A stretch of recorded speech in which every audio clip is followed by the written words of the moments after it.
Hello, ma'am. Welcome to the show, and a very huge congratulations on your winning. So, congrats for Thank that. you. I'm really happy to be in the It's a 40 huge over thing. 40 fitness Yeah, leaders. Yeah. yeah.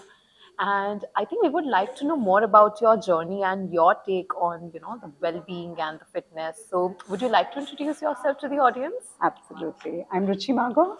I head human resources and employee experience for Orange Business in India. I'm happy to be here. Yeah.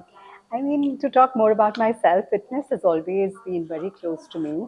I started with not being very conscious about what I eat and Yeah. all the kind of things that are needed to be fit. But I think over time it really grew on me.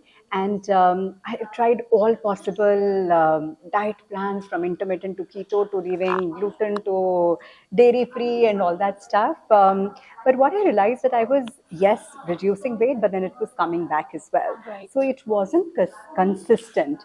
And after 40, I really realized that, it is extremely difficult to shed even few kilos, which was Yeah. much more easier Right, before. right. So then it was like, okay, something is not working. And I started talking to more people of what I need to do.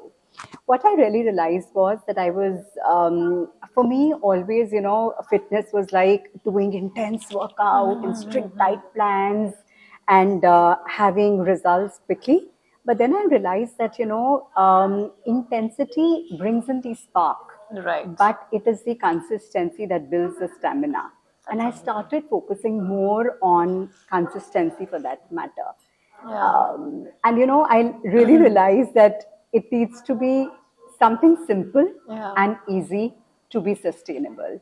So that is how I evolved, and I'll talk more about what I follow and what I do, like some simple tricks and tips. Right. And I think that's a great introduction to start with. I mean, the conversations are going to be, I'm sure, more insightful. So, ma'am, talking about that, as someone who's shaping employee experience, right? How do you weave well-being into culture? So well-being is extremely important. So Yeah. whether it is the physical well-being or mental well-being or emotional well-being, I'll actually call it a holistic overall well-being, so as to say. In the current context, whether we talk about productivity or we talk about efficiency, I think well-being is a very, very important thread that binds it together. A lot of times what we have seen is it takes a backseat because there are reasons, oh, there's no time, or there's just too much to be done. Yeah. But we have really realized that, in order to be productive and in order to have higher energy levels, it all starts with you as an individual. Right. And even for leaders, and we do a lot of boardroom conversations wherein we say that you need to lead not with chaos and clutter, but more with clarity and purpose. Now, how clarity and purpose come is definitely through the entire part of being fit, Yeah. not only physically, but also mentally Mentally. and emotionally. So that's an extremely important thing, and it is picking up a lot of momentum in the boardroom Yeah. conversations. I think that's really insightful for anyone to hear about that, and that's making a lot of sense now, as you have mentioned. So we'll talk more about this. And given having said that, uh, what's the like having working in a high pressure, as a leader yourself? How do you integrate wellness into your everyday life? Yeah, that's a good question. I always used to tell myself, oh, I have no time and I'm Yeah. very busy. So I have actually started doing a lot of positive manifestation. So I don't use the word busy anymore. Does that help? It does help. Okay. I started replacing it because more I used to say, I'm busy. I think I really used to feel more pressured as well. Right. So it's more about right choice of words, which has definitely helped me. It's also about taking a pause, like really, and at times, it is only like a 60-second pause which I'll take and I'll just breathe. And I think that's important. Yeah. There were a few days wherein I would put a reminder that, after every 2 hours, I have to do a 60-second pause kind of a thing. But Yeah. yeah, having said that, so no time is absolutely wrong. Right. We need to take out time. And what I really do is, as I told you, it has to be something which is simple and easy. I have started integrating things. So earlier I used to say 168 hours in a week, Ruchi has to take out 5 hours for workout. Right. Trust me, it doesn't work like that. So for me, and I'll talk about my favorite acronym, which is Please, simple. please. So what I basically follow is simple. S is for steps, which Okay. is 10,000 steps every day, non-negotiable. All right. Now, how do you take out time? So you would see me walking in the meeting room. It is more about, okay, doing conversations with people while walking. Walking. It's Yeah. more about taking steps all the time rather than, 1 hour I'm doing a workout and for 23 hours next I'm Doing nothing. inactive. Yeah. So that is not what I'm doing. So it's more of integration. Even, when I'm at home with the kids and they are doing their homework, you'll see me literally going around walking because I need to complete It my is steps. there with you. Yeah, so Yeah. that is S, which is steps.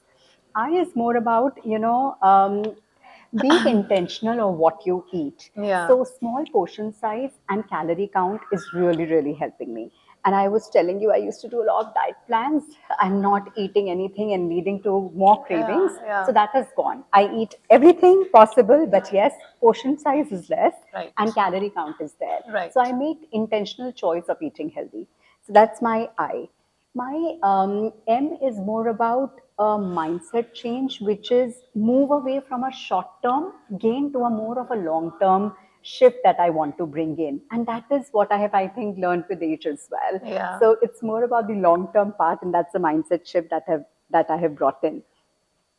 P is about protein, which has become my best friend. So I really realized that I need to have at least 1 gram of protein as per my body weight Yeah. per Daily kg. daily intake. Yeah, Yeah. so 60 grams is something that I have to focus on. And being a vegetarian, at times it's not so easy. Right. But then now I know how and what to do. But Right. my protein will not be less than the required Yeah. amount that I Yeah. need. Yeah. Coming to L, it's more about the lifestyle rhythm rather than, looking at the fads and we follow that. I used to do a lot of intermittent fasting for 16 hours and then for the remaining 8 hours, it was all unhealthy and it wasn't working, right? That doesn't well. Yeah. Yeah. And my last E, the simple, the last letter E is more about enjoy the process and Okay. make it easy and really embrace it so well in your lifestyle that it does not feel that you're doing something extra Yeah. for a few months and then you need to stop and then you Yeah. need to change. So that is what I really follow. And it is very well integrated in my entire way of Routine. living and Yeah. routine.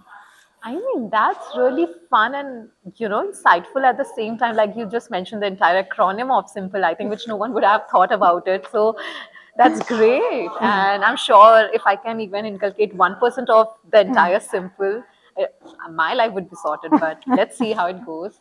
Ma'am, coming to the very next question. What's that one fitness myth that you have busted for yourself?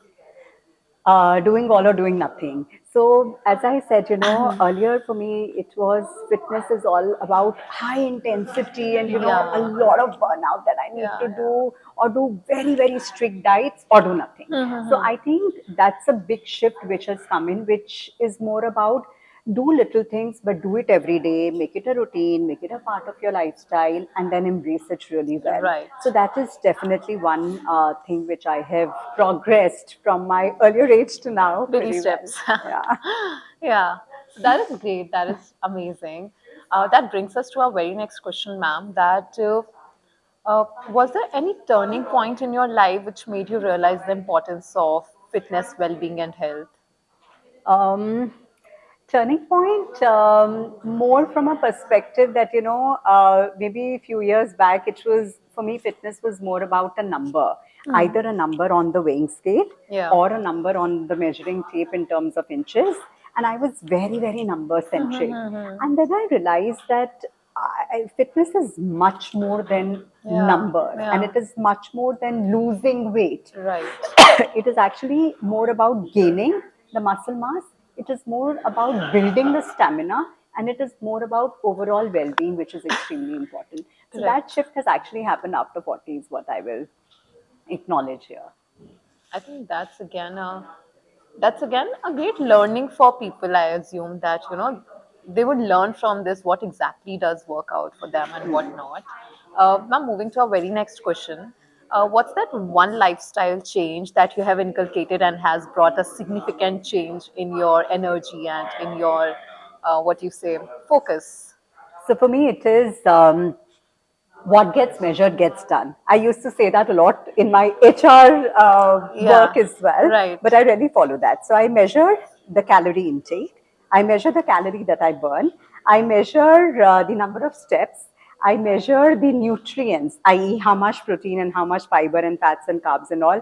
So, what has really I have started implementing, and the change that I have got is keep measuring. So I have Uh, my apps in my phone and I do that uh, very, very rigorously. Tracking, And yeah. even in terms of calories, at times we would enter the calorie intake after at the end of the day, and then you can't do anything apart from being guilty. So I would do a bit of proactive as well. I would put, okay, what am I supposed to eat in the entire day? And then I have my buffers wherein I can do a little bit of Yeah, cheating and yeah, add those fun stuff as well. yeah. So earlier I used to write afterwards, and now I write a bit more proactively. But this is really, really helping. That's fun. That's great. And like, thank you for teaching us that. I think as you're coming from the HR background, I think the very best question to ask from you is that how can organizations truly promote, like, employee well-being? Like, how do you inculcate that in an organization? Your take on that? Yeah. So one is that there has to be a lot of dialogue and a lot of awareness on this topic. Right. So fitness and well-being is important, but it does take a backseat at times, right? So it's important that we continue to keep the dialogue on and Yeah. we do awareness and communication. The second is it cannot be top down, right? You have to do a squad or you have to do a task force or a work stream wherein let the people be a part of it in terms of designing what would suit. A simple thing, right? It can also be from a listening and responding point of view, understand from the employees what they would like to do around fitness. Huh? So that is more about a collective discussion and a Yeah. decision making rather than, okay, we saying, oh, we do this session and we do this contest and all that stuff. So make it more participative. The third one is more about leaders walking the talk and also they promoting the importance of it. Because, and that's one advice that I would give to the young professionals as well, that please don't wait for your 40s to hit and then take it as a Yeah. priority. Let yourself at 40 thank you for the basic steps that you have done at an earlier stage of Right, life right. and bring it more as a priority, right?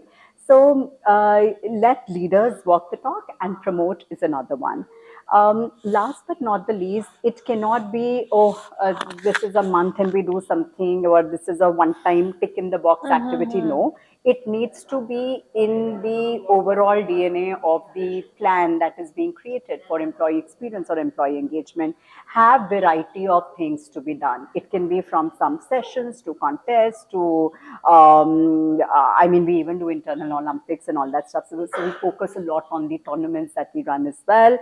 They can be contests, they can be a couple of fun activities as well, right? So make it more natural, so as to say, and also make it more consistent with a variety. It cannot be, okay, we are only doing yoga sessions for the entire 12 months or only doing Zumba or only doing one kind of a step challenge. So do multiple varieties so that people really are glued to it. Right. And last but not the least, it's extremely important to reward and celebrate as well. Of We course. have n number of rewards when it comes to team awards and individual performance. Why not around fitness? Of It is course. an important thing and it needs to have that priority in place at different steps and it has to be integrated in the overall plan. Ma'am, I think that is so beautifully put out there, and all I can say is just thank you for your insights on that. And I think this has been a very informative session, one of the very informative sessions so far. So thank you so much for your time, and thank you so much for your presence here. Huge congratulations on winning again. So Lovely speaking to you and I'm really happy to be here. Thank likewise. you.